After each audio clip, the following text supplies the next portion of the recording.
The Tale of Bloody Mary, as requested by Cheryl. A 2 spoopy rating. She lived deep in the forest in a tiny cottage and sold herbal remedies for a living. Folks living in the town nearby called her Bloody Mary and claimed she was a witch.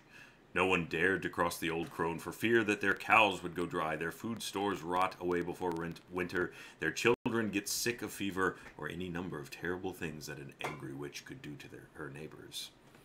Then the little girls in the village began to disappear one by one. No one could find out where they had gone. Grief-stricken families searched the woods, the local buildings, and all the houses and barns, but there were no sign of the missing girls. A few brave souls even went to Bloody Mary's home in the woods to see if the witch had taken the girls, but she denied any knowledge of the disappearances. Still, it was noted that her haggard appearance had changed. She looked younger, more attractive. The neighbors were suspicious, but they could find no proof the witch had taken their young ones.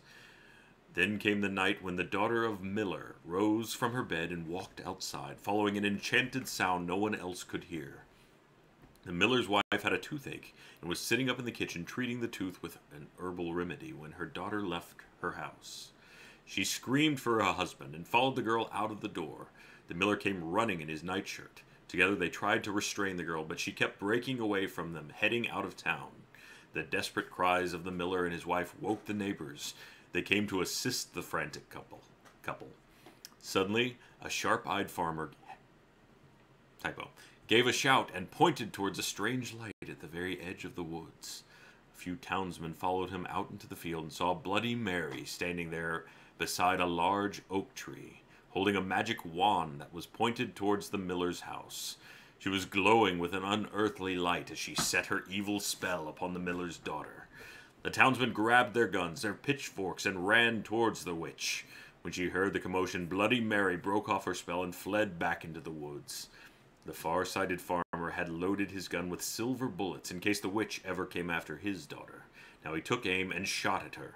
The bullet hit Bloody Mary in the hip, and she fell to the ground. The angry townsmen leapt upon her and carried her back into the field, where they built a huge bonfire and burned her at the stake. As she burned, Bloody Mary screamed a curse at the villagers. If anyone mentioned her name aloud before a mirror, she would send her spirit to revenge herself upon them for her terrible death.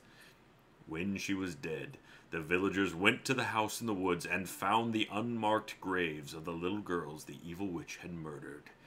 She had used their blood to make her young again. From that day on, anyone foolish enough to chant Bloody Mary's name 3 times before a darkened mirror will summon the vengeful spirit of the witch. It is said she will tear their bodies to pieces and rip their souls from their mutilated bodies. The souls of these unfortunate ones will burn in torment as Bloody Mary once was burned, and they will forever be trapped in the mirror.